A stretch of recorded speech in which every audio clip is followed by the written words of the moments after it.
विभिन्न समय विभिन्न योजना लोक माने जमती सुस्थ रहिबे एथिरे केही भी अवहेलित हेबे नहीं तांको सब प्रकार स्वास्थ्य सुविधा जगाई दिया से सरकार योजना करते आयुष्मान भारत योजना आम देशर यशस्वी प्रधानमंत्री नरेंद्र मोदी जी 2018 मसीह आरंभ करते किंतु ओडिशा रे आयुष्मान भारत योजना लागू हो नथिला। ओडिशा रे BSKY योजना माध्यम रे स्वास्थ्य सेवा दिया होथिला। जेतेबेले नुआ सरकार आसिला जो केंद्र सरकार आयुष्मान भारत योजना को भी ओडिशा रे केमिति लागू करा हबो। ओडिशा रे 2018 ओडिशा रे लागू न होतबा कारण आमे ओडिशा को केंद्र रो जो आयुष्मान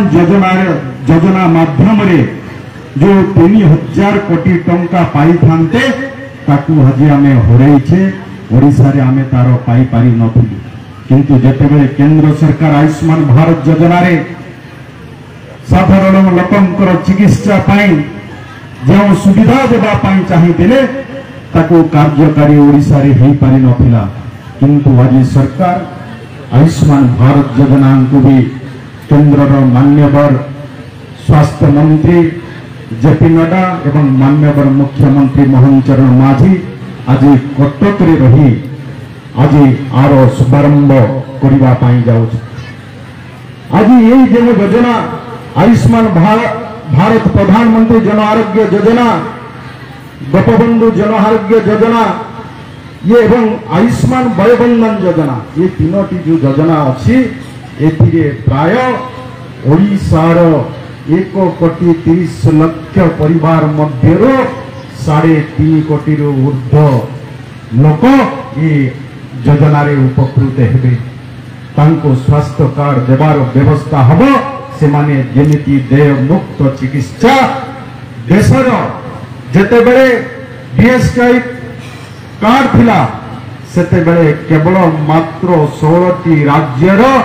900टी चिकित्सालय रे चिकित्सित हेबार व्यवस्था थिला किंतु आजिर जे योजना हेछि आज भारत वर्षर प्राय 29,000 चिकित्सालय रे आज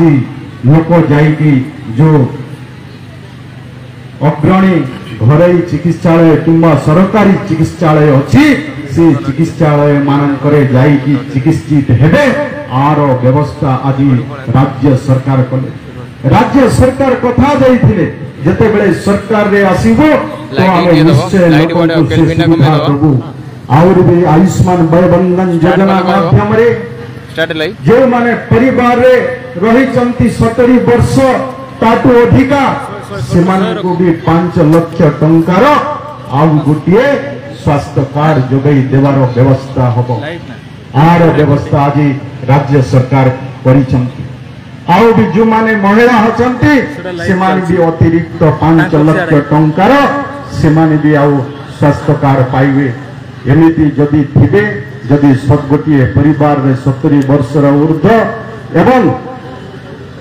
महिला जदि गोटे परिवार रे रही थिबे तो से परिवार रे अंततः 15 लाख टंकार भी स्वास्थ्य सेवा पाई पारिबे। तार व्यवस्था आज ये सब योजना माध्यम रे ही पारुछि। ये सब विषय रे जानिबा आवश्यकता अछि एवं जेमिति कि कहीं भी एथि वंचित हेबे नहीं। जेमिति कि ओडिशार समस्त साधारण गोटे गरीब परिवार लोक भी स्वास्थ्य चिकित्सा वंचित जेमिति हब नाही ता पई व्यवस्था हेबा दरकार एवं समस्ते जेठी जिल्लापाल ठू आरंभ करी जेमिति चिकित्सा विभाग रो अधिकारी माने अछंती आमर साधारण अंगनवाड़ी कर्मी माने अछंती आशा दीदी माने अछंती आमे समस्ते मिसिकी आकु जन आंदोलन रे परिणत करी प्रचार प्रसार करी सेतिरे केमिति समस्ते शामिल ही परिवे सेति पई आमे समस्ते प्रयास करिबा आर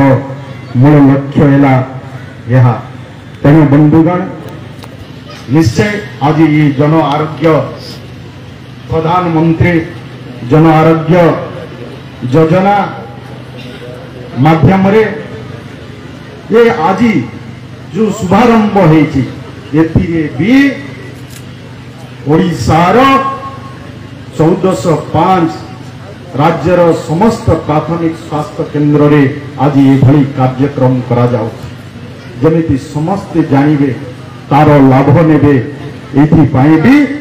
सरकार चिंता करुछंती। तेणु निश्चय आपण माने दिने देखिथिबे गत दिन रे भी कार्यक्रम हेतिला मु नवरंगपुर जिल्ला रे थिली मते सेदिन भी बहुत खुशी देइथिला कि अंत्योदय गृह योजना सरकार देशर प्रधानमंत्री 2014 रे जेतेबेले देशर प्रधानमंत्री हेले तापरे से गरीबंकर मुंड उपरे छात घर किए केमिति रहिबो सेठी पाई प्रधानमंत्री आवास घर योजना करिथिले। तापरे भी अनेक लोक गृह पाइबारे बासगृह पाइबारे वंचित होइथिले। राज्य सरकार आमर यशस्वी मुख्यमंत्री मोहन चरण माझी पुनर्बार चिंता कले आज भी समाज रे एमिति व्यक्ति अछंती जे माने कि दुर्दिन रे जीवन काटुचंती तांको पाखरे बासगृह किए नाही जे माने कुष्ठ रोग रे पीड़ित हुंतु HIV भली रोग रे जो माने मारात्मक रोग रे पीड़ित थिबे एवं एमिति अनेक स्वाधीनता संग्रामी परिवार रो लोक भी आज भी दुर्दिन रे रहिचंती एमिति अनेक भिन्नक्षम व्यक्ति माने रहिचंती जहा को कि आवास घर टिए मिली नाही सेठी पाई भी आम मुख्यमंत्री चिंता कले एवं अंत्योदय गृह योजना समाज रो अंतिम धाड़ी रो व्यक्ति रो थिबा पाखे सरकारी योजना केमिति पहुंचीबो एवं सेमाने केमिति से गृह रे सुख शांति रे रही पारिबे ता पाई भी योजना कले। आपण माने जदि देखिबे 2014 रु आज पर्यंत बिजु पक्का घर मात्र 3,17,000 घर व्यवस्था होइथिला किंतु आज मान्यवर मुख्यमंत्री प्रयास रे 10 वर्ष भितरे 3,17,000 घर होइथिला किंतु आज अंत्योदय गृह योजना माध्यम रे मात्र 3 वर्ष भितरे 5 लाख घर जोगई देवा पाई आज सरकार चिंता करी। प्रधानमंत्री आवास योजना रे ओडिशा राज्य रे 23 लाख ऊर्ध्व घर एई सारी तापरे भी आज भी 4 लाख पाए घर कार्य चली तापरे भी जो माने भी वंचित अछंती सेमानंकु भी प्रधानमंत्री आवास ग्रामीण योजना रे केमती शामिल करा हबो सेठी पाई भी सरकार चिंतित रही। सरकार नुआ सरकार ओडिशा रे आसीबा परे केंद्र रे भारतीय जनता पार्टी रो सरकार रहिबा परे डबल इंजिन रो सरकार रहिबा परे केंद्र रो जहा जहा भी योजना अछि ताहा को राज्य रे केमती लागू करिबा से कार्य को केमती संपादन करिबा तार लाभ नेबा एथि पाई भी सरकार चिंता करछि। से पीएम श्री योजना रो कथा कहंतो जहा कि ओडिशा रे लागू हेई नथिला आज पीएम श्री योजना माध्यम रे मो विभाग रो जो स्कूल आज 462 पीएम श्री योजना रो स्कूल ही पारि आज नवम और 10म श्रेणी रो पिला मान को मध्याह्न भोजन रो देवार व्यवस्था नथिला पीएम पोषण योजना माध्यम रे आज सीएम पोषण योजना माध्यम रे नवम एवं 10म श्रेणी रो 10,80,000 पिला को भी देवार व्यवस्था है। तेणु बंधुगण एमिति सारा योजना नुआ सरकार रो गोटे परे जातीय शिक्षा नीति को आरंभ करी प्राथमिक शिक्षा व्यवस्था को सुदृढ़ करने प्रति पंचायत रे राज्यर 6,794 पंचायत रे गोदावरी आदर्श प्राथमिक विद्यालय करने आरंभ करी चाषी मान को प्रति क्विंटल पिछा 31 टंका धान देवा एवं माँ मान को सुभद्रा योजना रे 5 वर्ष रे 50,000 टंका प्रति वर्ष 10,000 करी जो देवार व्यवस्था करा जायछि। जदि एमिति जदि चिंता करा जीवो ए 8-9 मास सरकार नुआ दायित्व नेला परे ଗୋଟିଏ ପରେ ଗୋଟିଏ ଯୋଜନା କରି